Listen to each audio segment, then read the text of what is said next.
Donc, probablement la plus grande nouvelle, c'est que nous entrons dans une phase qui pourrait être encore plus dangereuse. Je crois que si les États-Unis lancent une nouvelle attaque, ils perdront. Je crois que nous nous dirigeons déjà vers une grande récession et si cela se prolonge, cela mènera à une grande dépression. Mais s'il y a une autre vague d'attaques militaires contre l'Iran, comme pendant la guerre de 39 jours, Puisque je pense que c'était le 1er avril, quels sont les besoins de l'industrie agricole qui doivent être pris en compte en parallèle?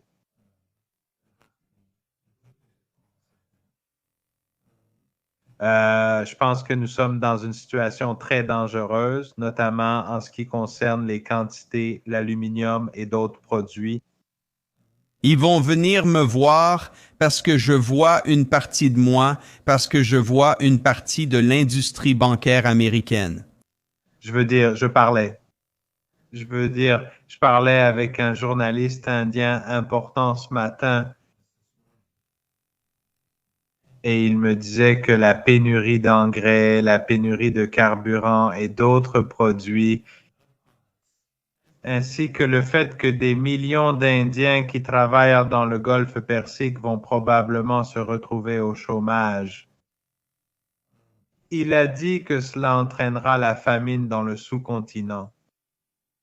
Et ça, c'est quelque chose qui, vous savez, je pense, devrait tous nous choquer.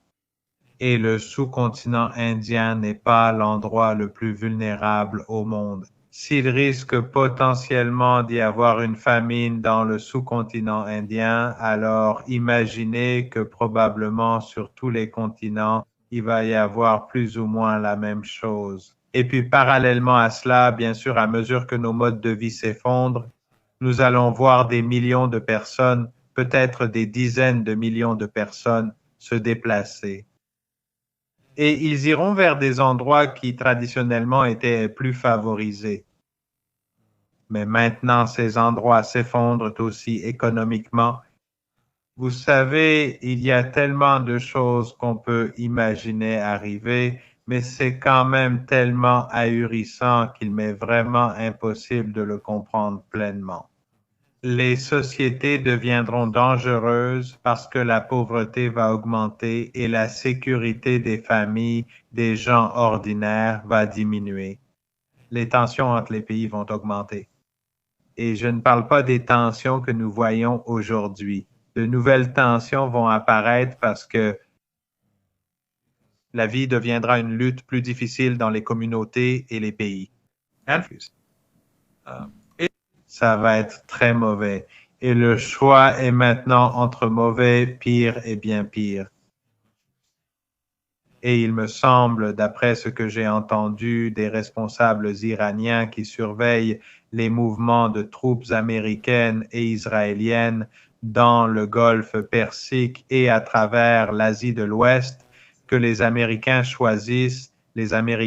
et le régime israélien choisissent peut-être la pire option. Il y a peut-être plusieurs façons de voir cela, disons 4 façons. Disons que les États-Unis se retirent et que les choses seront mauvaises.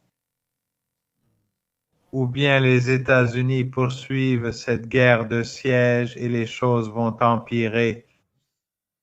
Et plus cela dure, plus cela va empirer. Ils mènent une attaque. Je vous prie de m'excuser, Monsieur Miranda. Oui, disons simplement où ils mènent une agression. Et une agression mènera rapidement à une catastrophe. Essayez de donner à nos téléspectateurs une idée du type de destruction qui s'est produite dans votre pays, une image visuelle, et combien de temps et d'efforts il faudrait pour reconstruire l'Iran. Eh bien, en fait, je pense qu'à long terme, si cela continue, des pays comme l'Iran seront globalement moins affectés parce que l'Iran est assiégé et sous sanctions depuis des décennies. Et il est habitué à faire face à la difficulté et à l'adversité. Et beaucoup de produits iraniens sont fabriqués localement et de nombreux besoins sont satisfaits sur place à cause des sanctions. Mais d'autres pays qui n'ont jamais connu de sanctions font partie de chaînes d'approvisionnement différentes. Ils ne sont pas autosuffisants. Seuls quelques pays, je suppose, peuvent être placés dans cette catégorie. Je pense que la vulnérabilité des pays dans le monde est plus grande qu'on le croit. Mais dans le cas de l'Iran, les États-Unis et le régime israélien ont bombardé des usines pétrochimiques. Ils ont bombardé des usines pharmaceutiques. Ils ont bombardé de nombreux immeubles résidentiels, les détruisant complètement, massacrant des milliers de personnes. Ils ont bombardé des écoles. Ils ont bombardé de nombreuses universités.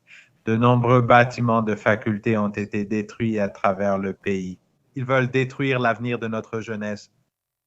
Et comme vous le savez, dès le premier jour, ils ont massacré 168 petits écoliers, euh, presque toutes des filles, principalement des filles, et ils ne l'ont jamais reconnu, ils ne s'en sont jamais excusés. Et à mon avis, et selon l'avis de presque tous les Iraniens, c'était intentionnel parce que le premier jour de toute opération majeure est un jour où toutes les cibles sont soigneusement sélectionnées. C'est dans les semaines suivantes d'une guerre que les erreurs sont plus probables. Le premier jour, les cibles sont sélectionnées avec grand soin pour obtenir un effet maximal immédiatement.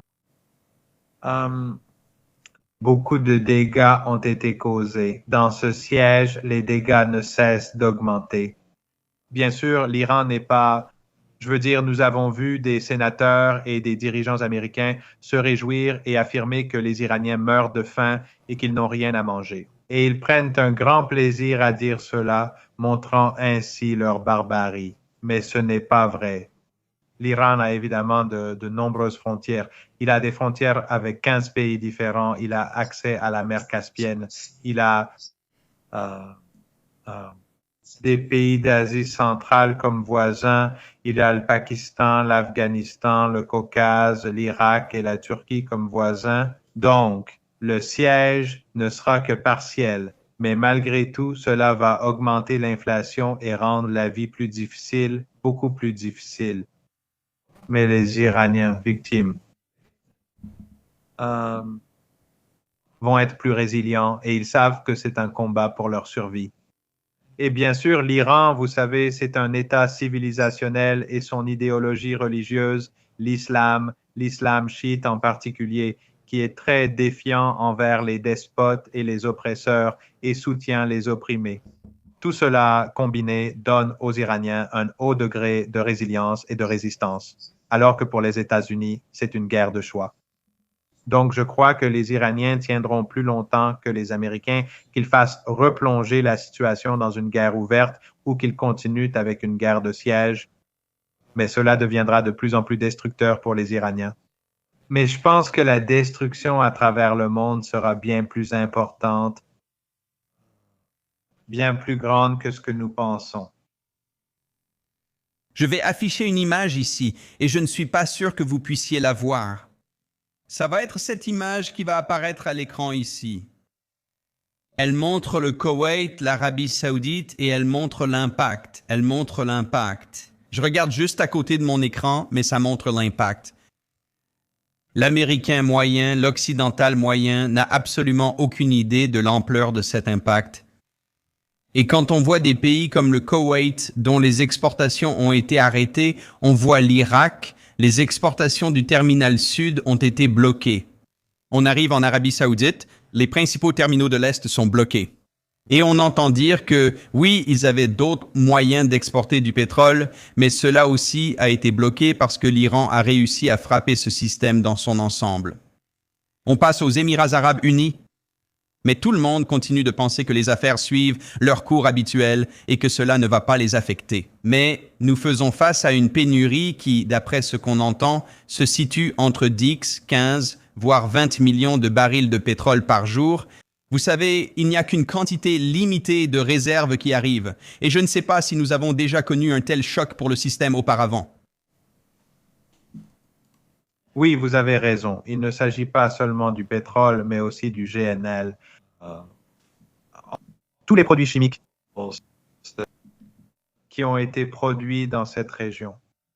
Et comme je l'ai dit plus tôt, les engrais, l'hélium, les pénuries vont affecter toutes les chaînes d'approvisionnement de toutes sortes.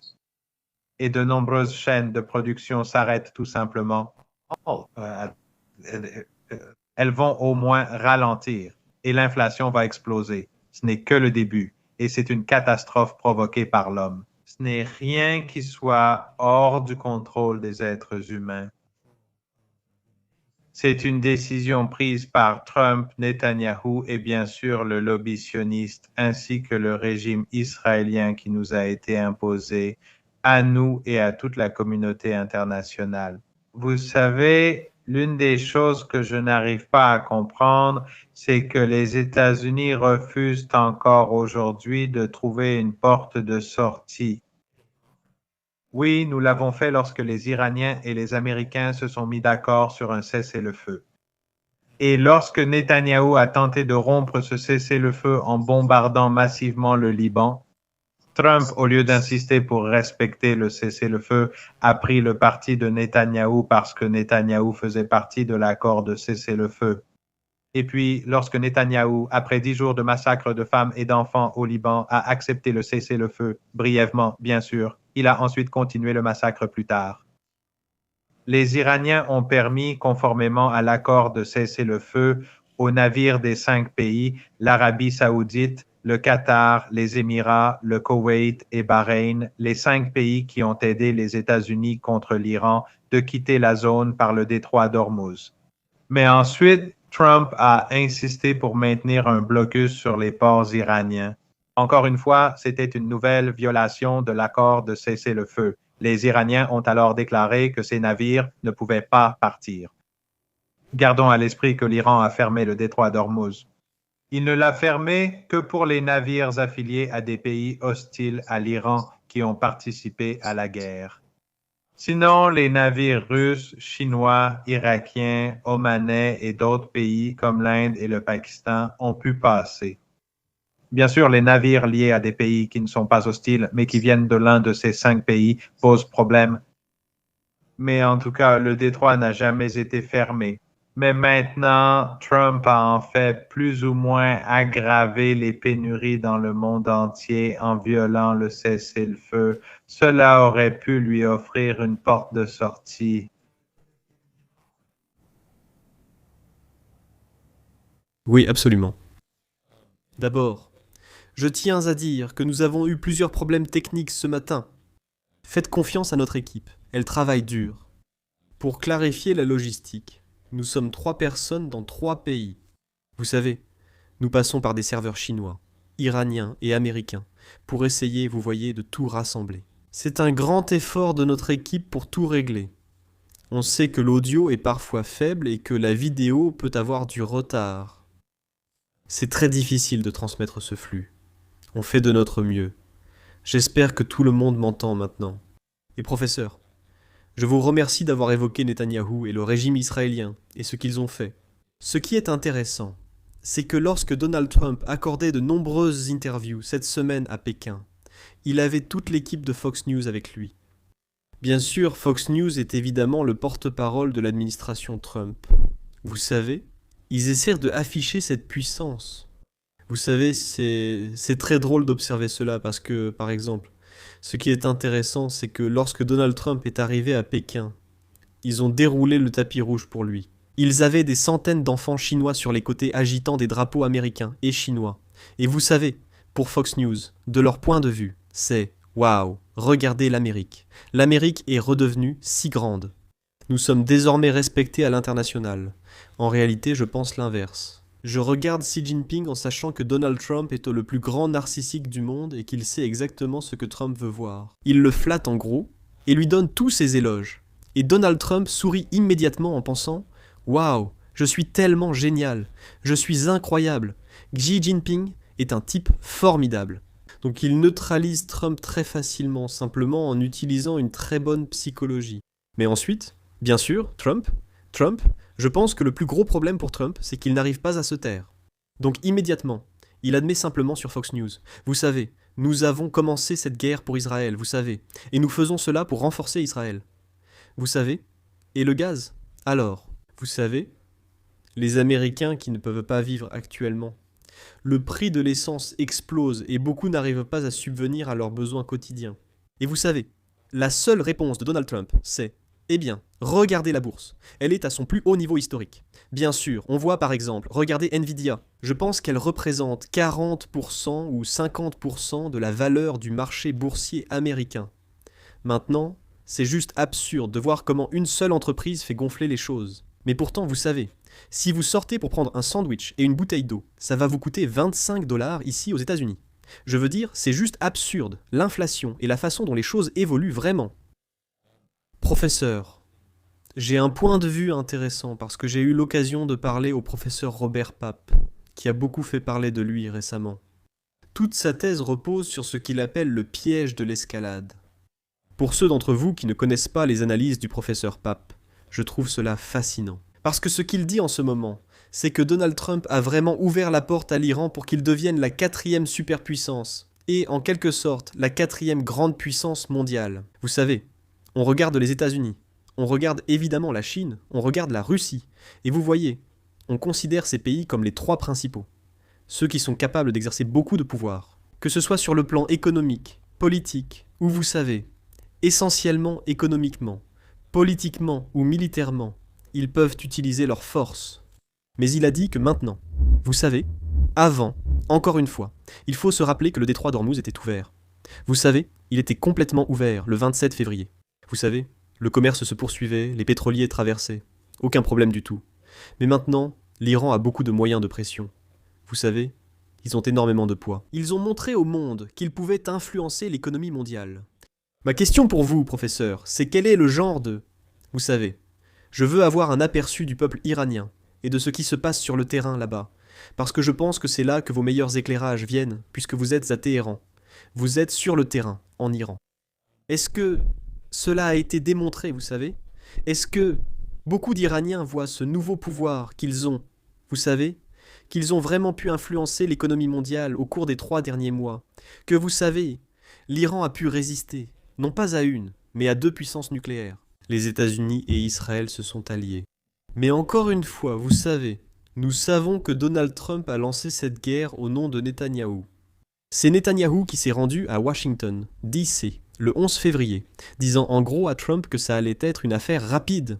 Vous savez, on pensait peut-être 7 jours, 10 jours. Je veux dire, vous pouvez éliminer l'Iran très rapidement. Et en quelque sorte, Trump a mordu à l'hameçon. Il s'est dit, bon, vous savez, ça a plutôt bien marché au Venezuela. On a essentiellement réglé ça en environ 72 heures. Je pense que l'Iran ce sera peut-être un peu plus long, peut-être 1 semaine, peut-être 2 semaines, mais on va essentiellement les neutraliser. On pourra renverser le gouvernement. On pourra tout contrôler. Mais maintenant, vous savez, 90 jours plus tard, ou peu importe combien de jours se sont écoulés, je veux dire, on en est loin. Oui, comme vous l'avez dit, Donald Trump refuse de saisir cette porte de sortie. Il s'enfonce de plus en plus dans cette spirale qui ne mènera qu'au chaos, comme nous l'avons souligné. Mais j'aimerais savoir, quel est le point de vue actuel de la société iranienne? De quoi les gens parlent-ils dans les rues d'Iran? Comment abordent-ils cette situation? Sont-ils, vous savez, optimistes d'avoir tenu aussi longtemps et d'avoir ce nouveau levier? J'aimerais que vous partagiez ce point de vue.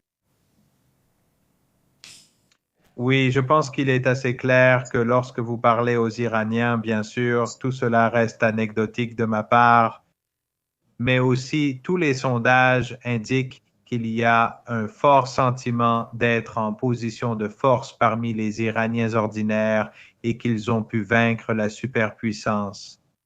Bien sûr, le régime a été vaincu assez facilement par les Iraniens lors de la guerre de 12 jours. Et après, même s'ils ont mené une attaque de type Blitzkrieg et avaient le soutien logistique total des États-Unis, après 7-8 jours, c'est le régime israélien qui cherchait un cessez-le-feu. Mais dans cette guerre, il y avait une large coalition. Ce n'était pas seulement les États-Unis et le régime israélien, il y avait aussi ces pays du Golfe Persique, il y avait la Jordanie, il y avait même des pays comme la République d'Azerbaïdjan et la Turquie qui apportaient une aide directe et indirecte. Et bien sûr, ensuite, l'Occident collectif, les Européens, à travers leur soutien indirect, la pression maximale, les sanctions, tout cela combiné a échoué. Et cela a donné aux Iraniens un fort sentiment d'être en position de force. Bien sûr, il y a des inquiétudes concernant l'économie, concernant l'inflation qui touche les Iraniens ordinaires, les ouvriers d'usines qui ont perdu leur emploi ou les usines qui ont été détruites. Il y a également eu des dégâts importants. Mais je pense qu'en général, les Iraniens se sentent confiants quant à leur avenir, même s'ils ont aussi des appréhensions. Je pense, cependant, c'est peut-être difficile à dire pour moi, mais je crois que beaucoup d'Iraniens ont peut-être le sentiment que euh, la deuxième vague de la seconde attaque des Américains sera plus sévère et qu'elle sera peut-être accompagnée d'une offensive terrestre. Mais aussi le soutien à des groupes terroristes en Irak, au Kurdistan, dans le nord de l'Irak, ainsi qu'à des groupes takfiri et salafistes à la frontière du Pakistan. Non. Le no man's land à l'intérieur du Pakistan où le gouvernement pakistanais n'exerce pas un contrôle efficace et les groupes terroristes en Iran qu'ils ont entraînés et préparés. Mais au final, les Iraniens sont confiants qu'ils vont surmonter cela. Je vois la jeune génération a beaucoup changé au cours des 2 derniers mois et demi, voire 3 mois. Mes propres étudiants avec qui je suis en contact ont beaucoup changé. Leur vision du monde a changé. Leur confiance en eux a changé.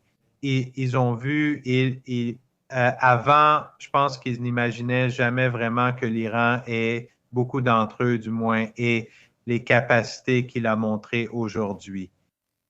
Mais je crois que nous avons encore des semaines et des mois difficiles devant nous, pas seulement l'Iran, mais le monde entier. Une chose que je pense qui nous a menés ici, ce n'est pas seulement l'arrogance et la suffisance, mais aussi le récit qui domine depuis 47 ans.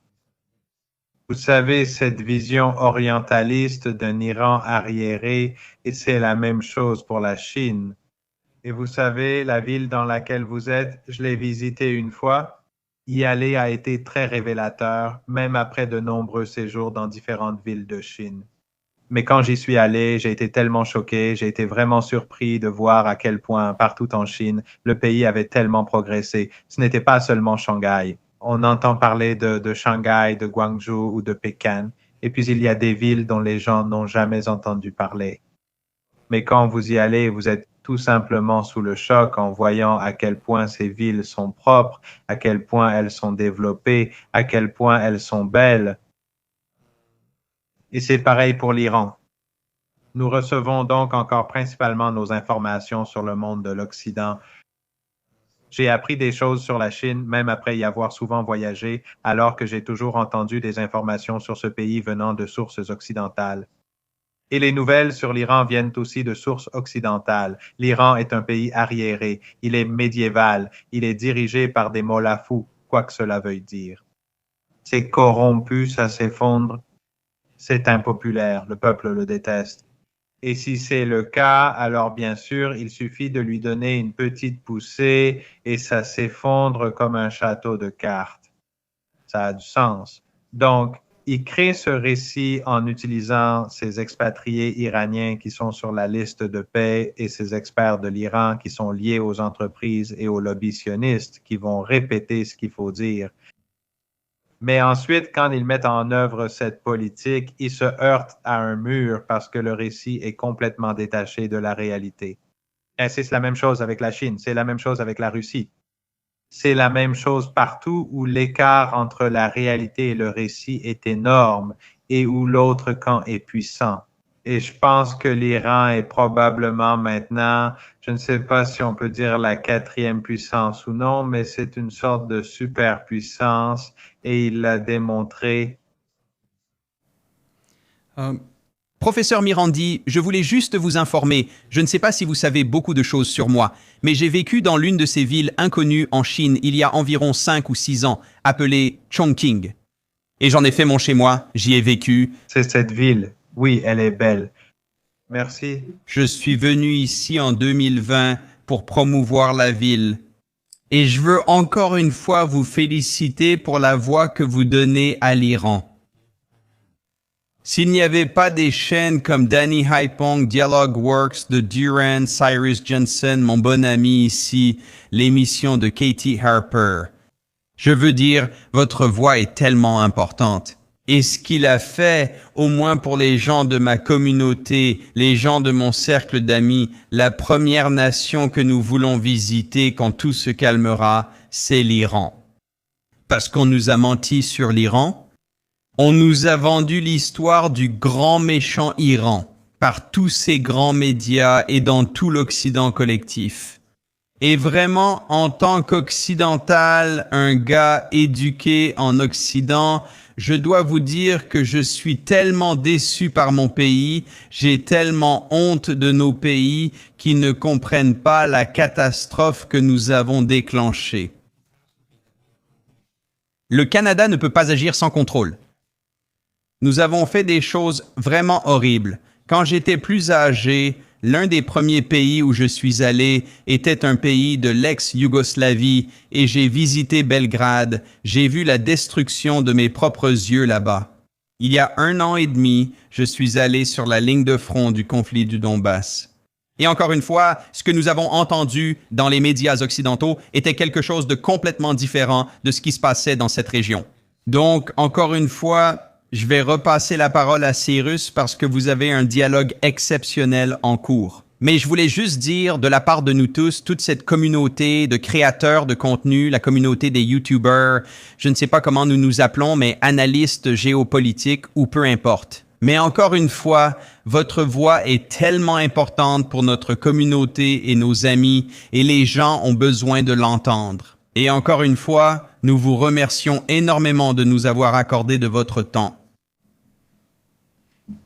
Vous êtes très gentil et merci encore pour vos paroles aimables. Je suis très honoré d'être dans votre émission et d'avoir participé à l'émission de tous ces amis, de toutes ces personnes, de leurs téléspectateurs et de ce vaste réseau de personnes qui font partie de ces communautés. Ils sont tous héroïques dans le sens où ils résistent tous à l'injustice et essaient d'apporter plus de bon sens.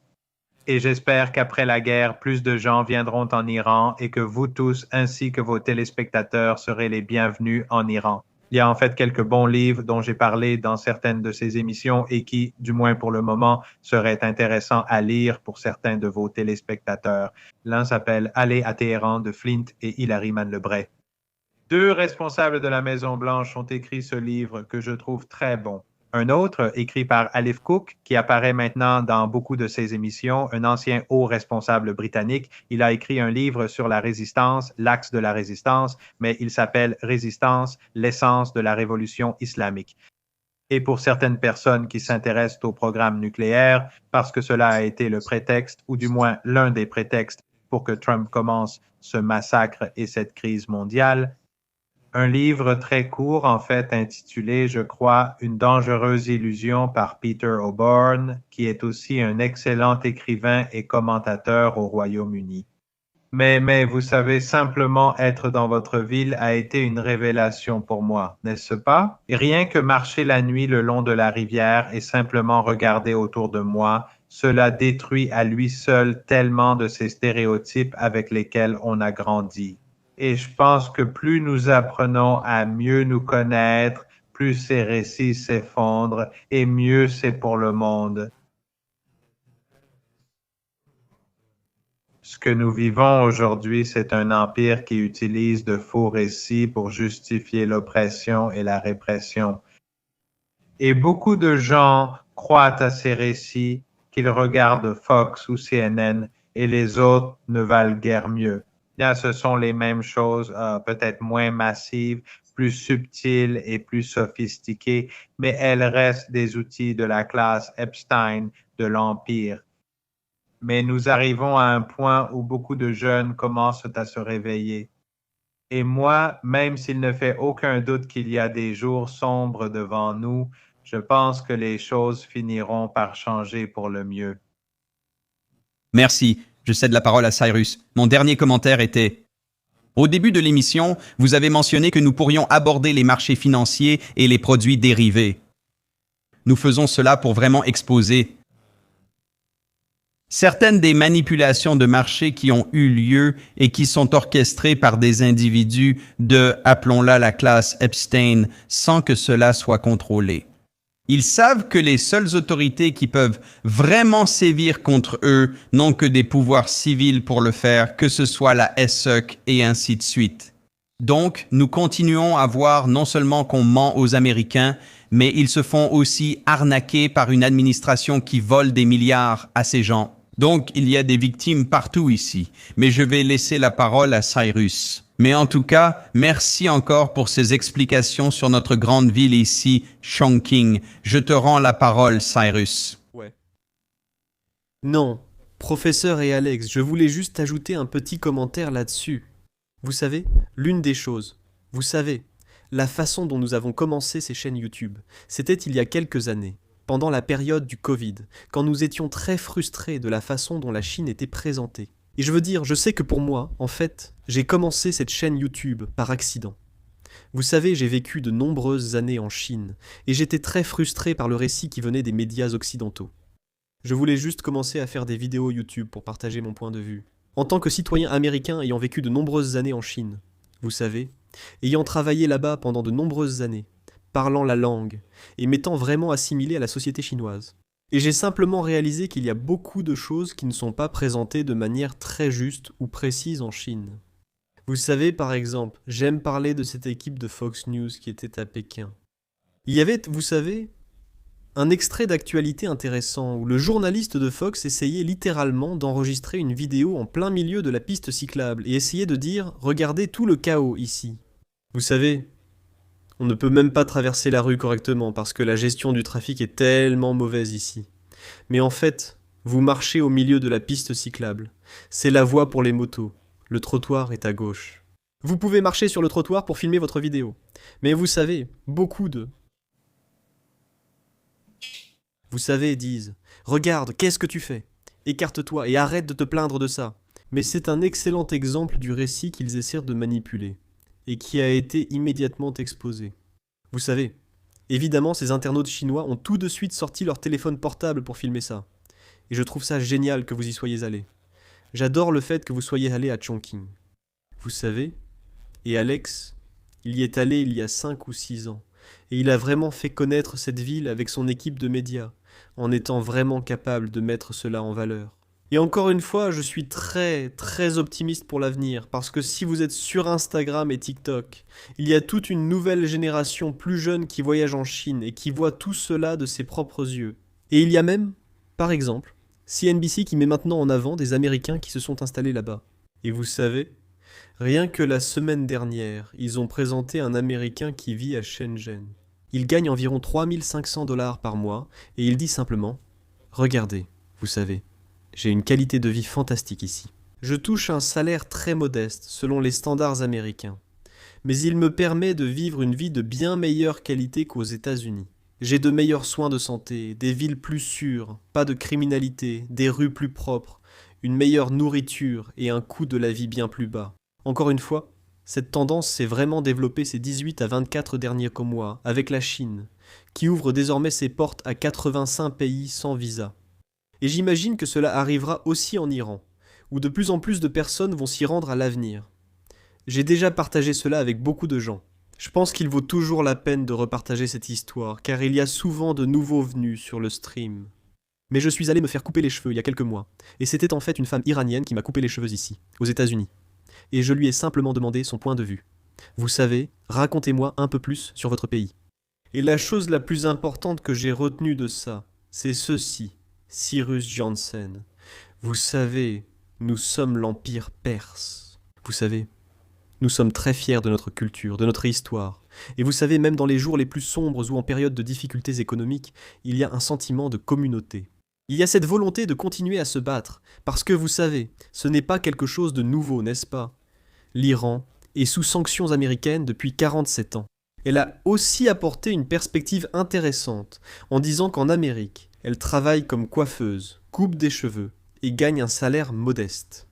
Mais d'une certaine manière, je vois les Américains pris dans cette course effrénée, à la recherche du bonheur. Elle a dit qu'elle trouvait plus de bonheur en Iran, grâce aux gens qui apprécient les choses simples comme les réunions de famille, célébrer une fête religieuse ou partager un repas. Vous savez, c'est quelque chose qu'on ne peut pas enlever au peuple iranien. Et vous savez, nous avons cette capacité à nous battre et à continuer d'avancer. Et elle a dit, vous savez, honnêtement, je dirais même qu'il y a plus de bonheur et plus de joie en Iran, parmi les gens ordinaires, que ce que vous trouverez ici aux États-Unis, où les gens luttent tellement pour s'en sortir. Et vous savez, on ne sait que ce qu'on sait, n'est-ce pas? Vous savez, les gens sont coincés, vous savez, à vivre dans une ville comme Los Angeles, vous savez, où la pauvreté est présente et où le coût de la vie est exorbitant. Vous travaillez au salaire minimum et vous vivez simplement d'une paix à l'autre. Vous essayez de tenir jusqu'au vendredi suivant, quand la paix tombe, pour peut-être payer vos factures, en espérant au moins rentrer dans vos frais. Et vous savez, vous survivez. Vous savez, vous essayez de survivre. Vous n'économisez pas d'argent. Vous ne partez pas en vacances. Vous essayez littéralement de payer vos factures. Je pense que c'est une perspective importante à comprendre. Et donc encore une fois, je pense que c'est pour ça que les chaînes YouTube et les médias indépendants ont autant pris d'ampleur.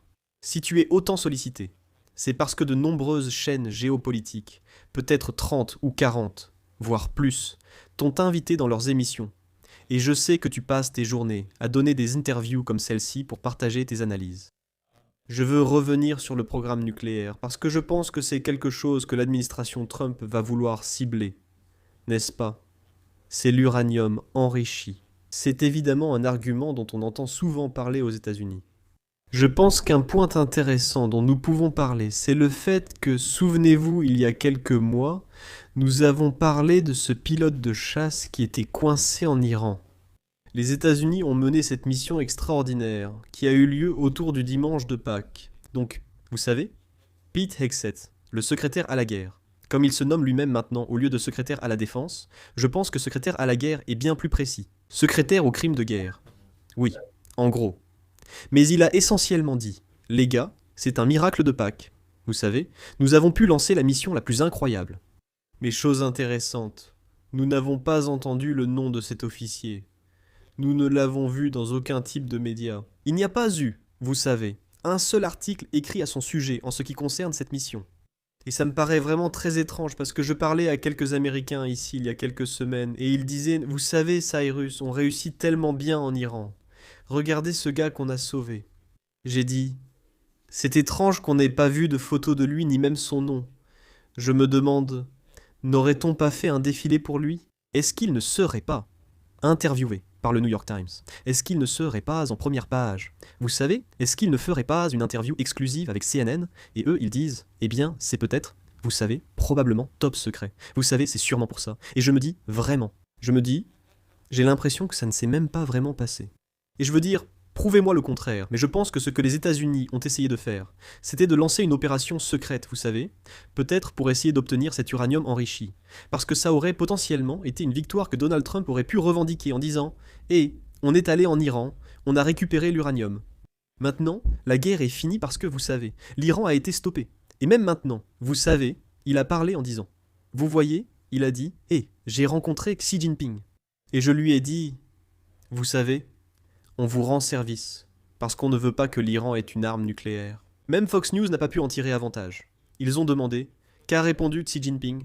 Il a dit « Il ne m'a pas répondu. » Je pense qu'il était juste reconnaissant. Vous savez, il était probablement juste reconnaissant parce qu'on aide beaucoup la Chine. Je veux dire, c'est juste hilarant de voir Trump faire ce genre d'erreur et se coincer tout seul juste en ouvrant la bouche. Mais ça nous donne un peu de perspective sur le programme nucléaire, ou vous savez, l'absence de programme nucléaire. Que se passe-t-il avec l'uranium enrichi? Est-ce que c'est quelque chose que l'Iran continuera à posséder à l'avenir? J'aimerais juste avoir votre point de vue. Encore une fois, vous êtes l'expert, et vous êtes sur le terrain en Iran. Eh bien, encore une fois, je conseillerais à votre public de lire ce livre Dangerous Delusion de Peter O'Brien, ou il y en a un autre de Garrett Porter intitulé Manufactured Crisis. Eh bien, l'histoire du programme nucléaire iranien montre très clairement qu'il s'agit effectivement d'une crise fabriquée et que les États-Unis ont utilisé le programme nucléaire iranien comme excuse pour diaboliser le pays, parce que c'est ce que veut le régime israélien. Cela a été une excuse utilisée pour cibler l'Iran afin que nous puissions en arriver là où nous en sommes aujourd'hui. Tout comme l'insurrection armée que nous avons vue il y a quelques mois, qu'ils ont présentée comme si les forces de police iraniennes massacraient, je ne sais pas, 50 000, 100 000, 200 000 personnes en 2 jours. Je ne sais même pas si c'est physiquement possible, mais 40 000 ou quel que soit le chiffre aujourd'hui, toutes ces absurdités préparaient le terrain pour la guerre. Il y a eu une insurrection armée financée par la CIA américaine et le Mossad. Ce sont eux qui ont apporté les armes. Ils l'admettent, mais les médias occidentaux ne veulent pas que vous le sachiez. Ils ne veulent pas que les gens le sachent. La chaîne 14 qui est liée à Netanyahou a déclaré que des armes avaient été introduites, ce qui a tué des centaines de policiers selon leurs propres aveux. Et Trump a récemment admis qu'ils ont envoyé des armes à ces personnes. Donc ce n'étaient pas des manifestants pacifiques. Ils ont tué des centaines de policiers. Au total, 3117 personnes sont mortes. La plupart d'entre eux étaient des gens ordinaires qui se sont retrouvés pris entre les tirs croisés de ces terroristes et des forces de police dans différentes villes. Et cela, ainsi que le programme nucléaire, cette atrocité dont ils sont responsables, cette insurrection armée dont ils sont responsables, ces terroristes dont ils sont responsables, tout cela a été perpétré. Et les excuses concernant le programme nucléaire iranien ou les mensonges sur le programme nucléaire iranien sont les deux principaux outils de propagande qui sont maintenant utilisés pour justifier le bombardement des écoles, des universités, des hôpitaux et des ambulances. Donc, chaque fois que Trump parle, il parle soit du programme nucléaire, soit il dit que les Iraniens ont tué des dizaines de milliers de leurs propres citoyens en quelques jours ou peu importe. Le programme nucléaire, d'après l'aveu des Américains, est pacifique. Le chef de l'antiterrorisme américain, Joe Kent, qui a récemment démissionné au début de la guerre, a déclaré que l'Iran ne cherchait pas à obtenir une arme nucléaire et que cette guerre tourne entièrement autour du lobby sioniste et du régime israélien. Tulsi Gabbard a déclaré sous serment que l'Iran ne poursuivait pas ce but. L'Agence internationale de l'énergie atomique a également affirmé qu'il n'y a jamais eu de preuve que l'Iran cherchait à obtenir une arme nucléaire à aucun moment. Mais encore une fois, quand on veut détruire un pays, il faut une excuse. Les États-Unis, lorsqu'ils voulaient envahir, attaquer l'Irak, ils ont utilisé, si vous vous souvenez, ils disaient que, votre public plus jeune ne connaîtrait peut-être pas cela, mais ils disaient que au Koweït, ils ont jeté des bébés hors des incubateurs et ont emporté les incubateurs des hôpitaux. Et puis la fille de l'ambassadeur du Koweït, personne ne le savait à l'époque, mais elle a fait cette déclaration aux États-Unis. Et les médias ont relayé cela pour diaboliser l'Irak. Bien sûr, Saddam Hussein a envahi illégalement le Koweït. Mais le fait est qu'ils ont utilisé ce mensonge, cette fausse histoire pour mobiliser l'opinion publique américaine parce que la moitié de l'Amérique était opposée à la guerre. Mais ironiquement, à Gaza, les forces du régime israélien ont réellement débranché des incubateurs dans un hôpital et laissé les nourrissons mourir. Mais cela a été complètement ignoré par les médias occidentaux. Et c'était probablement l'une des atrocités les plus troublantes de tout cet épisode, de simplement laisser ces enfants mourir lentement et de s'en tirer impunément. Et les médias occidentaux l'ignorent totalement. Donc, le programme nucléaire est un outil. Mais vous savez, on a déjà vu ça auparavant, comme en Libye et avec le Viagra. Souvenez-vous des accusations concernant le Viagra ou au Venezuela, c'est la drogue. Il y a toujours une raison. Il y a toujours une raison pour justifier la mort, la destruction, l'oppression et l'empire. Mais je pense que dans le cas de l'Iran, ils se sont heurtés à un mur infranchissable. Et cela va être un tournant, je pense. Robert Kagan, ce parrain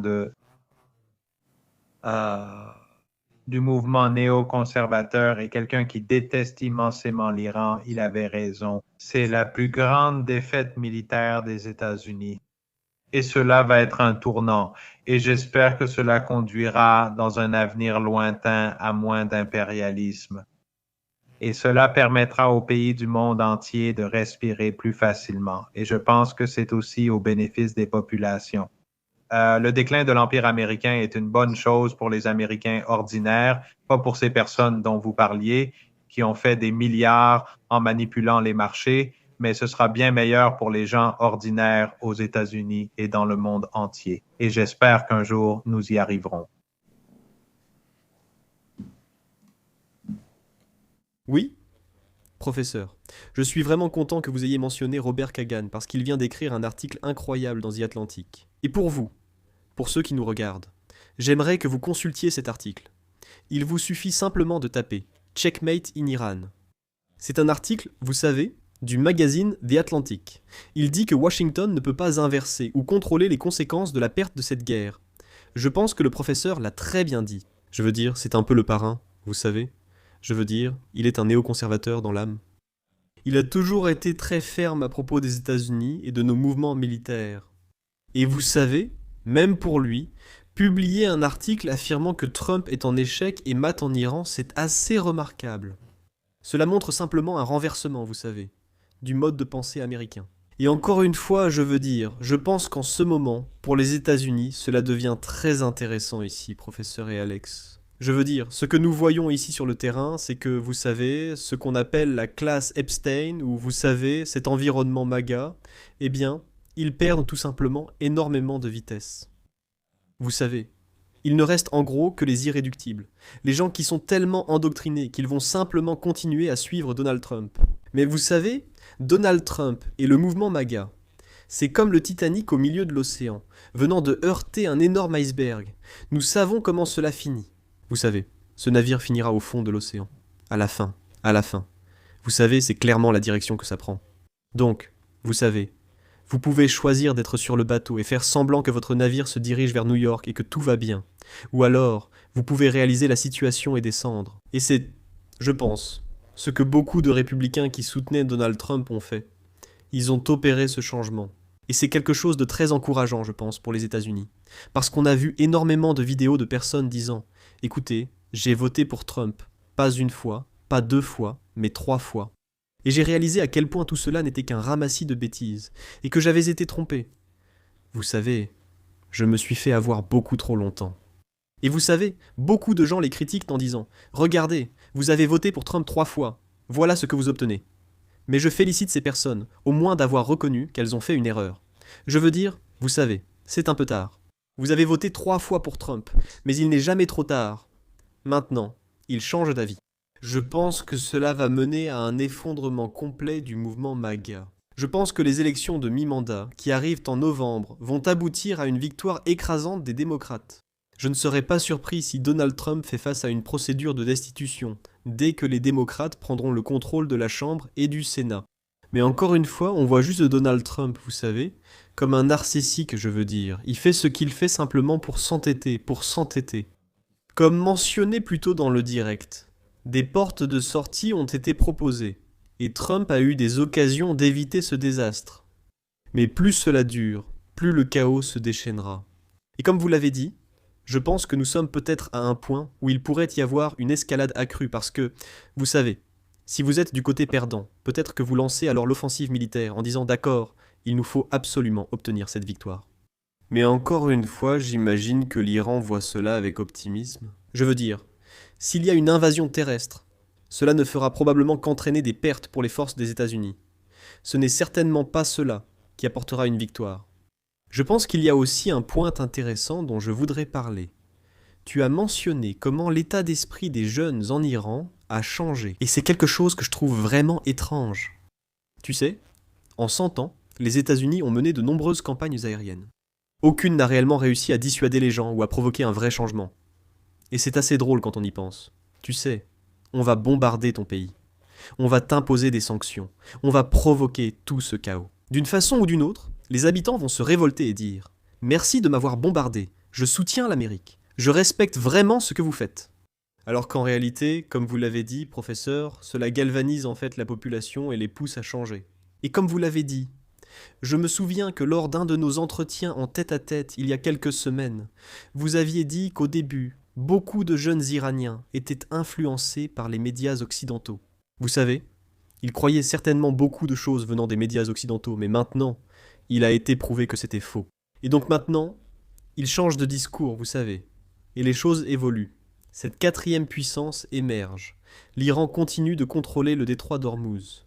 Fait intéressant. Vous savez, des alliés proches comme la Chine peuvent continuer à passer. Les pétroliers partent avec du pétrole chinois. Le blocus des États-Unis n'a pas été efficace à cet égard. Nous nous préparons à vivre quelques mois très intéressants, alors que, encore une fois, nous voyons cette guerre continuer à s'intensifier et à durer beaucoup plus longtemps que ce que pensait quiconque dans l'administration Trump.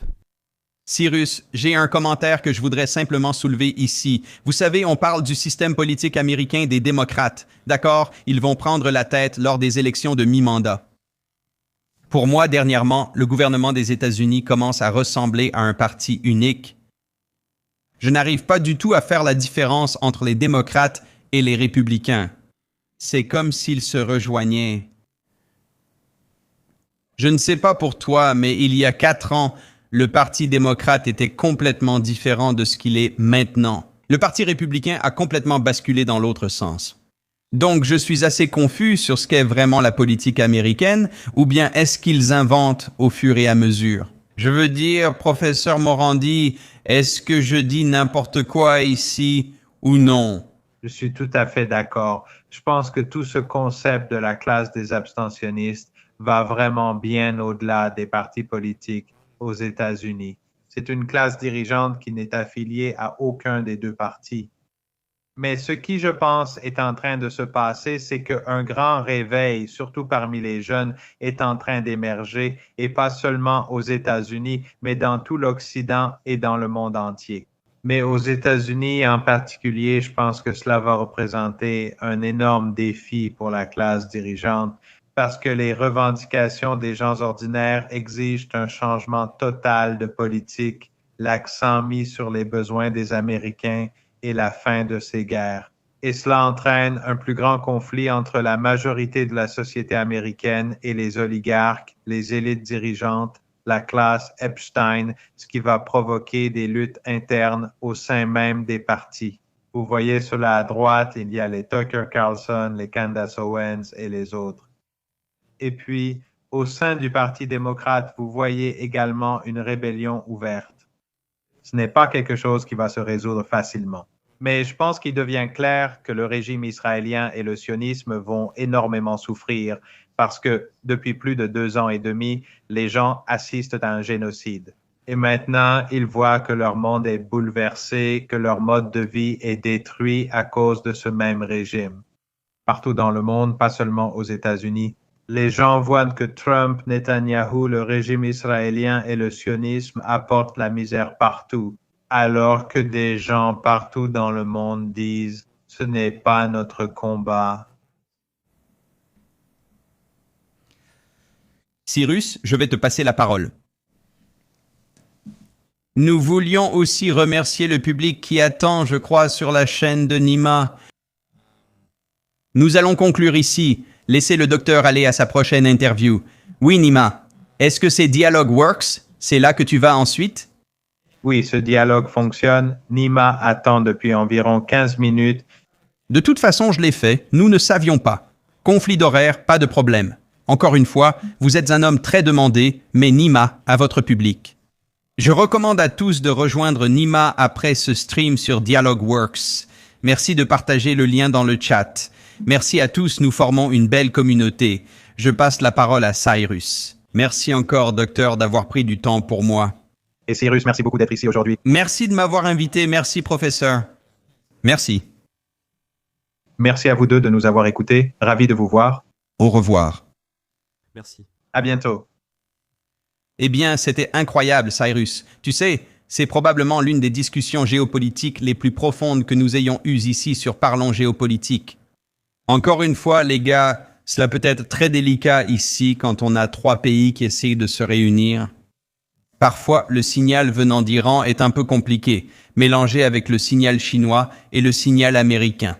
Eh bien, qui sait? Mais Cyrus, quel est ton avis sur cette dernière heure passée ici avec le professeur Marandi? Oui, c'est le cas. J'ai reçu beaucoup de questions sur mon chat. Des gens demandent, tu sais, si l'Iran va laisser sortir des engrais pour que les pauvres ne meurent pas de faim. Tu sais, ce que je veux que les gens comprennent à ce sujet, c'est que, tu sais, l'Iran laisse passer certaines choses par le détroit d'Ormuz. Il y a des expéditions. Tu sais, encore une fois, si tu es un allié russe ou chinois, et c'est certain, tu sais, ces porte-conteneurs passent par le détroit. Mais encore une fois, tu sais, c'est un moment où l'Iran se bat pour sa survie en ce moment. Et encore une fois, j'aime vraiment l'introduction du professeur Pape sur le piège de l'escalade ici. Parce que sa théorie, depuis le premier jour, s'est révélée correcte encore et encore, Alex. Et l'essentiel ici, les gars, c'est que l'Iran émerge comme un nouveau 4e centre de pouvoir dans ce monde. Jusqu'au 27 février, il n'y avait que 3 pays, les États-Unis, la Russie et la Chine, qui pouvaient influencer le monde et d'autres régions du monde, que ce soit économiquement, politiquement ou militairement. Maintenant, l'Iran n'est pas considéré comme une grande puissance économique. Ce n'est pas une grande puissance géopolitique, mais il a un certain levier économique, comme on l'a vu dans sa capacité à contrôler l'économie mondiale. Maintenant, l'Iran, vous savez, encore une fois, il faut se rappeler que de leur point de vue, ils se battent pour leur survie. Par exemple, si l'on regarde la monnaie iranienne, elle a vraiment perdu énormément de valeur au cours des dernières semaines, en particulier. Vous savez, on voit que le coût des produits de première nécessité a énormément augmenté pour eux. Mais c'est quelque chose que... Mais c'est aussi, Alex, je pense qu'il est important que les gens comprennent que ce n'est pas quelque chose de nouveau, n'est-ce pas? Vous savez, on ne peut pas se dire du peuple iranien, mon Dieu, il lutte depuis 3 mois. Non, il lutte depuis 47 ans sous le régime des sanctions. Et donc, ils survivent depuis 47 ans. Ce n'est pas quelque chose de nouveau avec lequel ils doivent composer. Et nous avons un embargo. Mais... Cyrus, nous avons un embargo contre Cuba en 2026. Oui. Est-ce que ça te paraît logique? Non, bien sûr que non. Je veux dire, Alex, je viens de Floride à l'origine, tu vois. Donc c'est mon état d'origine. Je veux dire... Je suis à 90 miles de la côte cubaine. Et je dois me rappeler. Je veux dire. C'est pour ça que c'est si important pour nous d'avoir ces discussions, Alex. Parce que je me souviens d'avoir grandi en Floride, d'avoir fréquenté une école là-bas. Et nous avons étudié Cuba. Et le message qu'on nous transmettait, c'était que Cuba est un pays communiste. Donc, c'est le mal. Et l'Amérique est une démocratie. Donc, nous sommes les gentils. Et je me souviens très clairement, étant un jeune écolier, d'avoir vu un graphique où, tu sais, démocratie, bien. Et c'est un gars qui sourit. Et puis, tu sais, communisme, mal. Et c'est une sorte de dictateur maléfique. Et encore une fois, tu sais, il faut toujours avoir un peu de perspective sur les choses, parce que par exemple, officiellement, tu peux dire que la Chine est un pays communiste. Mais en réalité, tu sais, Alex, toi et moi savons que la Chine, c'est tout sauf un pays communiste. Tu sais?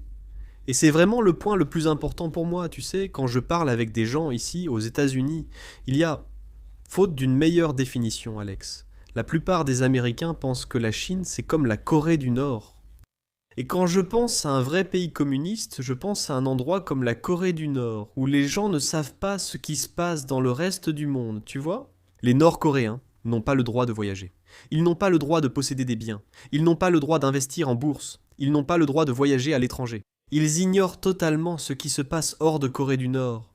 Quand des Américains me disent que c'est pareil en Chine, je réponds, c'est absurde. Les Chinois sont les premiers touristes mondiaux et voyagent partout. Tu sais, je veux dire, avant le Covid, je crois qu'on a vu environ 118 millions de voyages effectués par des Chinois. Et devine quoi? 118 millions de retours en Chine. On entend souvent les mêmes arguments, Alex, comme « Si la Chine est si bien, pourquoi les gens immigrent-ils en Amérique ?» Tu sais, ils pensent que notre pays est meilleur, c'est pourquoi ils veulent venir ici. Encore une fois, tu sais... C'est loin d'être la vérité. Et le truc, comme je le dis toujours aux gens, tu sais, j'ai vécu en Thaïlande pendant quelques années et c'est devenu l'une des principales destinations des voyageurs chinois avant la pandémie. Des millions de Chinois y allaient. Tu penses que les Chinois descendent de l'avion, regardent leur téléphone et se disent « Ok, j'ai hâte d'ouvrir Google, j'ai hâte d'ouvrir, je ne sais pas, Facebook ». Ils ne descendent pas de l'avion en courant pour acheter une carte SIM pour leur téléphone en se disant « Ça y est, j'ai désormais accès au monde entier ». Mais c'est comme ça que tu l'expliques. Et la plupart des gens nous l'expliquent encore aujourd'hui, même s'il y a maintenant des centaines et des centaines d'influenceurs qui viennent ici d'Amérique du Nord, le secret n'en est plus un. Ces chaînes qui avaient des millions de vues en attaquant la Chine, en faisant des reportages à charge, elles sont en train de mourir. Elles disparaissent. Elles s'effondrent. Elles sont maintenant des chaînes parodiques. Oui, absolument. Et je veux aborder quelque chose de vraiment intéressant, Alex. Je veux dire, on a vu ça. Tu te souviens, il y a 1 an environ, tu sais, tu as vu cette histoire où il y avait beaucoup d'immigrants chinois qui traversaient la frontière au Mexique. Oui, et Tu sais, c'est vraiment intéressant parce que Gordon Chang. tu sais ce que nous pensions. Je veux en parler car ce qui était intéressant, Alex, c'est qu'on a vu ce message disant que ces Chinois perdent des dizaines de milliers de dollars et prennent un vol pour le Pérou. Ensuite, depuis le Pérou, ils traversent, tu sais, ces pays d'Amérique du Sud et d'Amérique centrale, ils traversent le Mexique. Ils versent des milliers de dollars à des passeurs pour atteindre la frontière mexicaine, entrent illégalement aux États-Unis, et c'est parti. Il y avait un extrait très célèbre d'un Chinois qui a fait ça. Et je dois être honnête, ces personnes ont été victimes de propagande. Vous savez, ils y ont réfléchi, ils en parlent, et encore une fois, c'est une question de perspective ici. Il y a 1,4 milliard de Chinois. Donc il y aura des gens qui pensent, d'accord, si je peux aller aux États-Unis, ce sera mieux. Vous savez, peut-être que je pourrais vivre une vie meilleure là-bas. Mais tout à coup, ils réalisent, je suis un immigré clandestin aux États-Unis. Je ne parle pas anglais. Quelles sont mes opportunités ici? Où vont-ils? Eh bien, ils trouvent un restaurant chinois. Et ils trouvent un travail, vous savez. Comme plongeur dans un restaurant chinois. Il y a une vidéo virale où un gars disait, regardez-moi, vous savez. Je vis maintenant dans une ville terrible, vous savez. Quelque part au Texas, vous voyez? Je travaille comme plongeur, je gagne ce que je peux. Vous savez? 10 dollars de l'heure au noir. Je ne peux rien me permettre ici. Ça coûte très cher. Il dit, j'ai été trompé. Par Internet et par des gens affirmant que la vie est meilleure en Amérique. Je pense que ça remet les choses en perspective. Alex, j'étais dans l'État de Washington cette semaine. J'y étais pour un voyage d'affaires. J'ai pris l'avion jusqu'à la ville de Spokane, dans l'État de Washington. Une toute petite ville. J'étais dans le petit aéroport là-bas. D'accord. Alex, je suis allé. J'essaie de manger un peu plus sainement en ce moment. J'ai pris une salade Cobb, une bouteille d'eau et un café à l'aéroport de Spokane. Ça m'a coûté 38. 38 dollars 38 dollars. Et je ne parle pas d'un aéroport de New York ou de Los Angeles. C'est Spokane, dans l'État de Washington. C'est un aéroport régional, un petit aéroport régional. J'ai failli tomber à la renverse quand c'était 38 dollars. J'ai demandé, est-ce que vous avez combiné ma commande avec celle de quelqu'un d'autre? Mon pote, je peux te poser une question? Je peux te poser une question? C'est fou. Cette photo est-elle réelle? Attends, je vais dézoomer un peu. Je ne sais pas si je peux te la montrer. Bon, enfin bref, ce que je regarde ici, ça m'a été envoyé par un vlogueur qui s'appelle Michael Aponte. Et je sais que le public ne peut pas la voir, mais un Whopper avec un Coca et des frites commence à 22 €, un double Whopper à 26 €, un triple Whopper à 30 € ou un Rodeo Whopper qui est l'un des moins chers à 24 €. Quoi? C'est juste incroyable. Et je veux dire, encore une fois, Alex, c'est ce qu'on voit quand, tu sais, des Américains vont en Chine pour la première fois et qu'ils voient la qualité de la nourriture, ils voient le prix de cette nourriture et ce que ça leur coûte réellement. C'est extrêmement cher de vivre aux États-Unis. J'ai un groupe WhatsApp, tu sais, pour mes membres Patreon. Et la discussion cette semaine portait sur le coût de la vie aux États-Unis. Et les gens disaient simplement, tu sais, je vis à Boston. Tu sais, simplement survivre. Et c'est vraiment à ça que ça se résume. La capacité de survivre et simplement de payer ses factures de base. C'est astronomique, tu sais, pour l'Américain. Et je pense que depuis le Covid, ce qu'on a vu ici, c'est évidemment les riches qui deviennent plus riches. L'une des choses qu'on souligne chaque semaine dans ce live, Alex, c'est l'énorme quantité de délits d'initiés qui se produisent. Parce que tu sais, c'est triste. C'est triste parce que tu sais, les politiciens américains peuvent gagner énormément d'argent. Tu as parlé du parti unique. En gros, démocrates et républicains pratiquent massivement le délit d'initié. Nancy Pelosi est la meilleure tradeuse d'actions de tous les temps. Sa capacité à anticiper le marché est incomparable. Elle peut acheter et vendre des actions exactement au bon moment. Elle vient tout juste de vendre 50 000 actions de cette entreprise de biotechnologie. Le lendemain, la FDA n'approuve pas le nouveau médicament de l'entreprise de biotechnologie et l'action s'effondre de 40%, incroyable. Quel timing incroyable que Nancy Pelosi ait vendu 50 000 actions la veille de cette annonce sur l'action. Tu ne peux pas me dire si c'est exceptionnel. On peut lui laisser le bénéfice du doute. Il existe même un trader d'actions crédible appelé le Nancy Pelosi Stock Trader, où il a créé toute une plateforme où tu peux t'abonner mensuellement. Et en gros, tu peux faire du trading d'actions, tu sais, en même temps que Nancy Pelosi. Parce que quand elle achète une action, tu sais, ça doit être rendu public. Donc en gros, les gens disent, tu sais, de suivre Nancy Pelosi parce qu'elle a des informations privilégiées. Encore une fois, ces politiciens touchent environ 200 000 $ par an. Le président des États-Unis gagne environ 416 000 $. Donald Trump, tu sais, il a fait quelque chose d'incroyable. Je ne sais pas si tu as vu ça il y a quelques mois, où évidemment, Donald Trump, il ne prend pas de salaire, n'est-ce pas ? Il affirme être le premier président à refuser le salaire du président des États-Unis, affirmant agir pour le peuple.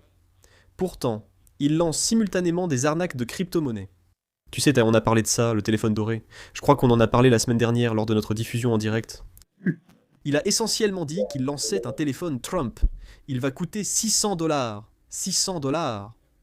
Tout le monde doit verser un acompte de 100 $. Un acompte. Il y a eu 59 000 personnes qui ont déposé 100 $. 100 $. Depuis la semaine dernière, le site Trump précise « Les conditions ont changé. Il est possible que nous ne produisions pas le téléphone, ni le commercialisions. Rien n'est certain. Cela ne figure pas dans les informations que nous avons mises à jour, après que vous ayez déjà versé un acompte de 100 $. Nous devons encore décider si ce produit sera commercialisé. Merci pour votre contribution de 100 $. Les 59 000 personnes, tout cet argent paraît aller directement dans la poche de Donald Trump. Nous avons vu toutes ces affaires et beaucoup de corruption. Et je pense que c'est là que la Chine, vous savez, remporte une grande victoire. Et je veux vraiment parler du sommet entre Trump et Xi ici, parce que nous avons reçu beaucoup de commentaires à ce sujet. Je pense que les gens attendaient notre avis, Alex. Je vais donc résumer rapidement. Je sais que notre émission est longue aujourd'hui. Quelle matinée incroyable, et l'investisseur aussi.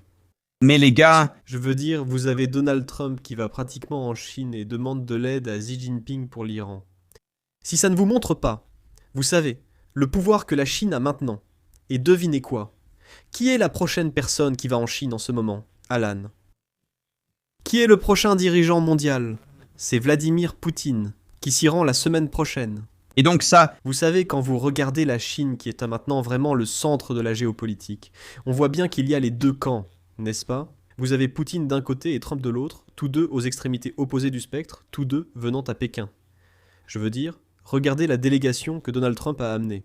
Vous savez, on parle de Jensen Huang, Elon Musk, et des PDG des plus grandes, vraiment des toutes meilleures entreprises américaines, tous cherchant à conclure des accords commerciaux en Chine. Et c'est vraiment ce que je veux que les gens comprennent, c'est que la rhétorique qui sort de la bouche du gouvernement des États-Unis est complètement absurde. Certains affirment que l'Amérique est la meilleure, qu'elle n'a pas besoin de la Chine et doit se découpler. Et devinez quoi ? Donald Trump y est allé. Il a été flatté. Comme je l'ai mentionné plus tôt, Xi Jinping a joué le jeu géopolitique à la perfection. Il a flatté Donald Trump parce que c'est ce qu'il faut faire. Voilà ce qu'on fait avec un narcissique. Alex. Quand Joe Biden a envoyé ses responsables, la Chine les a snobés. Pas de tapis rouge, ni Xi Jinping, ni leur premier ministre. Ils ont essentiellement envoyé un responsable chinois de 4e ou 5e rang, en gros pour dire « Écoutez, nous ne sommes pas satisfaits des États-Unis, nous allons vous snober ». Mais la Chine est trop maligne. Ils savent que Donald Trump aime qu'on flatte son ego. C'est un grand narcissique. Alors ils déroulent le tapis rouge. Xi Jinping l'accueille et lui serre la main. Ils font venir 500 enfants chinois souriants, sautant et agitant des drapeaux sino-américains. Tout à coup, Donald Trump est complètement neutralisé parce qu'il dit « Waouh, Xi Jinping, ce type est génial. J'adore ce gars. C'est un type formidable. Un ami personnel à moi. Vous savez, j'adore ce gars. » Et ensuite, il demande « Et Jimmy Lai ?» Et il a dit « Vous savez, Jimmy Lai a fait beaucoup de mal à la Chine. » Et le Xinjiang ? C'est une région qui a connu beaucoup de chaos. Vous savez, nous. Et donc immédiatement, tout à coup, Donald Trump, vous savez, Je veux dire, c'est incroyable, Alex. J'étais sur Twitter et chaque semaine, vous avez tous ces gens qui n'y comprennent rien, qui disent « Eh bien, j'espère vraiment que Donald Trump ira là-bas et parlera à la Chine au sujet de Jimmy Lai. J'espère qu'il discutera avec la Chine de Taïwan. » Je veux dire, vous avez ce défenseur des droits de l'homme complètement idiot qui dit « Eh bien, J'aimerais voir Donald Trump aller dans les rues de Chine et parler aux gens de liberté et de démocratie parce que c'est vraiment ce qu'ils veulent. Non. Chaque fois qu'un responsable du gouvernement des États-Unis utilise le mot démocratie en parlant de ton pays. Alex, nous savons ce qui va arriver ensuite. Nous savons que c'est un coup d'État. Nous savons que c'est une intervention militaire. La dernière chose que veulent les Chinois, et je dois être honnête, la dernière chose que quiconque dans le monde veut, c'est la démocratie à l'américaine. C'est un vrai cirque aux États-Unis. Il n'y a pas un pays au monde. Oublie la Chine. Montre-moi l'Europe en ce moment. Nos alliés européens regardent les États-Unis en disant que c'est un désastre total. Regardez les dossiers Epstein qui n'ont pas été rendus publics. Regardez toutes les promesses de l'administration Trump. Où sont vos chèques de remboursement des droits de douane, les gars? Où est votre Groenland? Vous savez, on devait leur envoyer un énorme bateau, vous savez, comme un bateau hôpital. Où est tout ça? Vous pouvez en choisir une au hasard. Je veux dire, il y a 20 choses que Donald Trump a promis. Rien de tout cela ne s'est réalisé pour le peuple américain. Et donc, comme je l'ai dit, c'est le Titanic. Les seules personnes qui restent sur ce navire sont le capitaine lui-même, Donald Trump, et les gens qui sont complètement, vous savez, endoctrinés. Mais ça, Alex, ça change très vite. Très peu de personnes restent encore. Il a dit avoir amené certaines des personnes les plus influentes, ce qu'il a fait dans le monde des affaires. Et moi aussi, je le ferai si vous réunissez une capitalisation boursière combinée d'environ 14,7 000 milliards de dollars. Mais voici, je pense, ce dont nos téléspectateurs ne sont pas conscients. Les Tesla. L'ampleur ici en Chine. Leurs ventes baissent en Chine, mais leurs exportations augmentent dans le monde. Maintenant, on entend tous ces discours sur l'Amérique qui vient ici, qui installe des entreprises, qui nuit à l'emploi aux États-Unis. Mais encore une fois, ces messieurs viennent ici. Ils vendent aussi leurs produits ici. On vend des Tesla ici, dans les rues. Oui, vous pouvez acheter une Tesla en Chine, où elle est fabriquée, mais la plupart des voitures produites ici sont exportées. Apple est une autre entreprise qui en profite ici. Où vont les bénéfices d'Apple? Ils vont en Amérique. Ils ne restent pas ici à Shenzhen dans les ateliers de fabrication et, comme vous le savez, ils ne sont pas distribués sous forme de primes de plusieurs millions de dollars à la direction locale, mais ils vont à l'entreprise cotée en bourse à Cupertino, en Californie. D'autres entreprises qui en profitent d'ici, il y a beaucoup de Walmart. Pfizer est très présent dans ce pays, tout comme Goldman Sachs. Mais il y a quelque chose que je veux dire au public. La semaine prochaine, je vais vraiment approfondir une entreprise appelée Jane Street. Et c'est une entreprise qui est contrôlée par 40 personnes. C'est l'une des entreprises les plus puissantes de Wall Street, plus rentable que JP Morgan. Les gens les appellent des traders, moi je les appelle des teneurs de marché. Ils ont causé beaucoup de ravages ici et ils ont pris de très gros paris sur le marché ici. Nous avons assisté à une vente massive vendredi soir, très étrange, car d'habitude les marchés se seraient redressés d'eux-mêmes l'après-midi aux États-Unis, mais cela n'a pas eu lieu. Nous avons vu le S&P 500 atteindre une baisse de 92 points juste avant la clôture. Il avait l'air très faible à la clôture. Mais juste pour vous donner un petit aperçu de Jane Street, et j'en parlerai beaucoup plus en détail la prochaine fois que nous aurons notre diffusion en direct. Mais Jane Street, ils ont été l'incubateur ultime pour le monde de la crypto, le FTX discrédité. Je pense que beaucoup de gens en sont conscients. Le fondateur Sam Bankman-Fried ainsi qu'Alameda et Caroline Ellison ont tous fait leurs premières armes chez Jane Street. Allez comprendre ça. Les méthodes agressives de Jane Street bouleversent le marché des matières premières. Ils détiennent une position de 1,3 milliard de dollars dans des ETF d'argent physique. Ces gars-là ont été accusés de manipulation de marché en Inde par les régulateurs. Voici quelque chose d'intéressant, Cyrus. Comment cela arrive-t-il? Tu es intelligent. Aide-moi à comprendre ça. Jane Street est dirigée par 40 associés internes. Pas de clients extérieurs, pas d'actionnaires. Et elle est classée comme une organisation horizontale sans PDG, mais elle réalise un bénéfice plus important que JP Morgan. Wow. Je vous laisse là-dessus. Nous en parlerons la semaine prochaine, mais Jane Street, tout le monde. Oui, ils ont des bureaux pour les comptes, mais dès qu'il s'agit de leurs gros capitaux, c'est silence radio. Et savez-vous ce qu'ils font? Ils construisent des méga centres de données pour soutenir leur trading algorithmique. C'est hallucinant. J'adore ça. Hé, Alex, je veux que tu dises à notre équipe là-bas d'afficher ce graphique. J'ai une chose que je veux partager avec tout le monde. Celui-ci va s'afficher à l'écran maintenant. Oui, il est à l'écran maintenant, Cyrus. Donc, oui. Donc en gros, les gars, à quel point la Chine est-elle importante pour les entreprises américaines en 2026 ? Et les gars, c'est vraiment intéressant parce que quand vous regardez ça, je veux que vous regardiez ceci et que vous voyez, vous savez, qui est avec qui est allé à Pékin avec le président Trump. Vous avez Jensen Huang de Nvidia, Musk de Tesla, Tim Cook d'Apple, Larry Fink de BlackRock, Schwarzman de Blackstone. Vous avez le PDG de Boeing, Cargill, Citibank, GE Aerospace, Goldman Sachs, Micron, Qualcomm.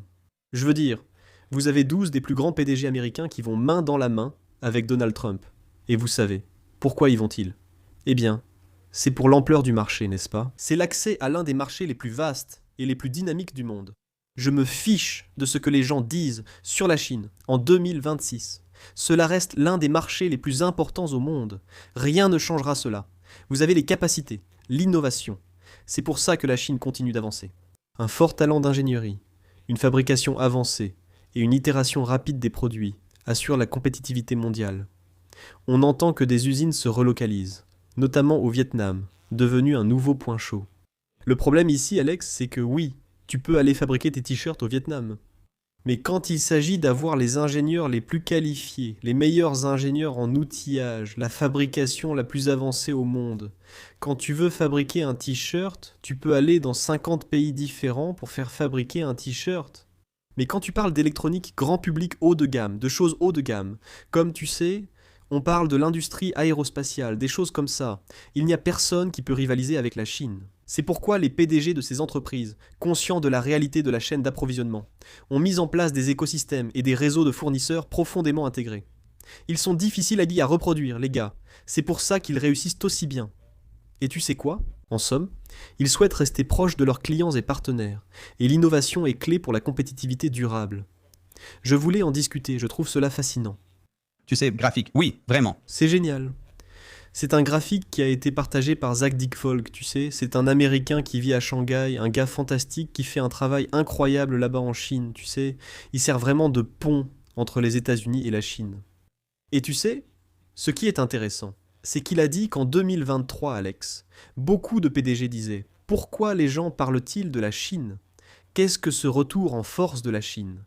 Et maintenant, en 2026, les PDG ne posent plus cette question parce que c'est déjà redevenu l'actualité. Tu sais, en 2024, 2025, 2026, c'est encore une fois ce qui a été la pierre angulaire de ma chaîne YouTube à son lancement. La coopération États-Unis-Chine profite à tous. Alex, tu me complimentes souvent et tu dis que je suis l'ambassadeur de la paix. Bien sûr que tu l'es. Ce que j'essaye de faire dans chaque situation, c'est de trouver des solutions gagnant-gagnant, tu vois ? Comment trouver un scénario où tout le monde gagne ? Je crois que la Chine est la meilleure dans ce domaine. C'est pourquoi ils sont le premier partenaire commercial de plus de 120 pays. C'est pourquoi l'initiative La Ceinture et la Route a réalisé plus de 11 000 milliards de dollars de transactions. Ce qui est incroyable car plus de 150 pays dans le monde ont pu en faire partie. Nous avons même vu un pays comme l'Italie qui a essentiellement dit « Nous quittons l'initiative La Ceinture et la Route. Nous ne voulons pas en faire partie. » Et puis, en moins de 2 ans, ils ont reconnu que c'était une erreur et ont décidé de revenir sur leur décision. Nous voulons réintégrer l'initiative La Ceinture et la Route. Et encore une fois, je veux dire, c'est quelque chose avec lequel on ne peut pas rivaliser face à la Chine. Que ce soit sur le plan économique, sur l'écosystème, les chaînes d'approvisionnement ou la fabrication avancée. Encore une fois, vous savez, ma vidéo préférée de tous les temps que j'ai jamais réalisée sur ma chaîne YouTube, c'est quand je suis allé dans une petite ville appelée Jiangyin et que j'ai pu visiter une usine textile. Elle a été construite par un entrepreneur norvégien et son partenaire d'affaires chinois, 2 hommes extraordinaires qui changent vraiment la façon dont la fabrication est réalisée. Et ils font un travail incroyable parce que le partenaire d'affaires norvégien, la manière dont il mène vraiment cette activité, Alex, c'est qu'il va établir toutes les relations à travers l'Europe. Tu sais, il était très influent, évidemment, il a beaucoup de clients scandinaves, et puis son partenaire d'affaires chinois, tu sais, gère absolument tout sur place avec son équipe. Ils gèrent, tu sais, ils ont toutes les certifications avancées. Tout le coton est biologique. Tout le coton est approvisionné, tu sais, légalement, de façon éthique. Ils respectent toutes les normes aux États-Unis et en Europe. Leur usine est impeccable. On pourrait manger par terre, c'est absolument parfait. Et ils en sont très fiers. Tu sais, Tommy et Andy, s'ils regardent ça, ces gars-là sont deux hommes incroyables. J'ai eu l'occasion de passer 3 jours avec eux, tu sais, ainsi qu'avec toute leur équipe. Ils ont plus de, tu sais, je crois plus de 300 employés là-bas chez Calito. Tu peux les chercher sur Internet. Calito est une entreprise incroyable. C'est l'une de mes 10 vidéos les plus regardées sur ma chaîne. Mais c'est en fait ma vidéo préférée que j'ai jamais faite. Parce que c'était une occasion pour moi de vraiment montrer pourquoi les entreprises vont en Chine. Pourquoi la Chine a cet avantage incroyable. Alex, personne ne fait un meilleur travail que toi pour aller à ces expositions. Comme à la foire de Canton. Tu sais, tu interviews des étrangers du monde entier qui vont à Guangzhou. Et les gars, je pense, Alex, corrige-moi si je me trompe. Je crois que ça existe depuis au moins 75 ans, peut-être un peu plus, ou quelque chose comme ça. Oui, ils le font 2 fois par an. C'était la 139e foire de Canton, donc je suppose qu'il faut diviser ça par 2. Mais juste pour ajouter à cette histoire dont tu parles, et j'espère que les Américains et Brett Baer, quand il faisait son numéro à Pékin au milieu de la rue, ont bien regardé tous les véhicules à énergie nouvelle qui l'entouraient. Et j'espère qu'il regardait certaines des voitures et qu'il identifiait des noms comme BYD, Aito, Ceres ou NIO. Ces voitures arrivent bientôt près de chez vous. Je comprends la colère des gens car ils n'y ont pas accès alors qu'elles arrivent dans des pays comme le vôtre. Le Canada en lancera aussi. Encore une fois, quand ces voitures arriveront là-bas, et l'une des choses intéressantes que j'ai vues récemment au salon de l'auto de Pékin, c'était un Britannique. Il est venu me voir et je lui ai demandé « Vous savez qu'est-ce que vous faites au salon ?» Il m'a dit qu'il travaillait pour une compagnie d'assurance. J'ai dit « D'accord, mais je ne vois pas le lien avec les voitures. Tout le monde n'a-t-il pas déjà une assurance auto ?» Et il m'a dit « Écoute, ces véhicules à énergie nouvelle arrivent très vite au Royaume-Uni. Et nous voulons savoir quel type de responsabilité nous avons en ce qui concerne les batteries, en ce qui concerne, tu sais, le lidar, toute cette technologie. Nous voulons savoir ce que nous assurons. » Donc, nous sommes ici pour parler à certains des plus grands fabricants de batteries comme CATL ou BYD. La personne moyenne qui regarde ce programme a entendu parler de BYD. Mais BYD était déjà dans le secteur des batteries dans les années 80. Ils ont évolué vers l'automobile, mais ils restent aussi une grande marque. Mais CATL est une entreprise. C'est plutôt un fabricant de batteries qui ne concurrence pas ses clients.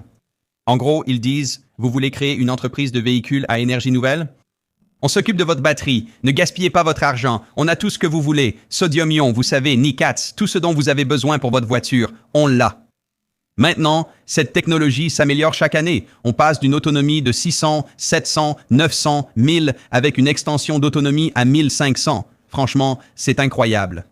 Alors, quand vous voyez des entreprises comme celle-ci, ce ne sont pas des petites entreprises avec 10 000 employés BYD à plus d'1 million d'employés. Et rien que dans leur département de recherche et développement, ils ont 150 000 personnes rien que dans la R&D.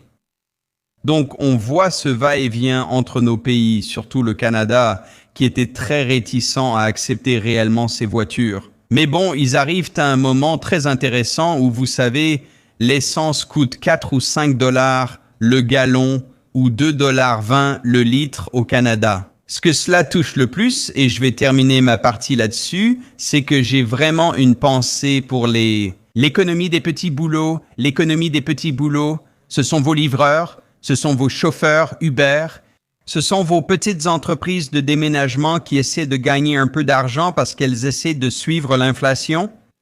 L'économie des petits boulots en Amérique du Nord a été complètement décimée par ce qui s'est passé en Iran avec l'énergie. Cela touche votre livreur moyen, votre chauffeur de taxi moyen. Vous savez, j'ai regardé une émission l'autre jour. Un gars se plaignait du prix. Vous savez, un chauffeur Uber l'a appelé et lui a dit « Écoutez, j'accepte la course. Je vais venir vous chercher, mais est-ce que vous pouvez dépenser un tout petit peu plus? Est-ce que vous pouvez me payer juste un peu plus? » Et je me suis arrêté et j'ai écouté. Vous savez, j'ai réfléchi à ça et je me suis dit « Ils ne peuvent pas vraiment manipuler la plateforme pour suivre l'augmentation des coûts. » Donc, si ça touche les chauffeurs d'Uber, si ça touche DoorDash, les gars, je ne sais pas ce que vous avez en Amérique du Nord là-bas, mais je peux vous dire que c'était les héros qui ont maintenu cette économie en marche pendant la pandémie ici. Oui, absolument. Eh bien, Alex, allons-y et concluons le direct d'aujourd'hui. Alors les gars, j'ai reçu de bons commentaires de nos fans. Alex. Des gens ont dit « Eh les gars, j'étais un peu confus ici. Vous faites ça un samedi au lieu d'un dimanche. » Tu sais, donc Alex, je pense que ce qui est vraiment cool ici, c'est que tu sais, on prend un bon élan ici sur Let's Talk Geopolitics. Tu sais que je crois que c'est notre 8e ou 9e émission d'affilée.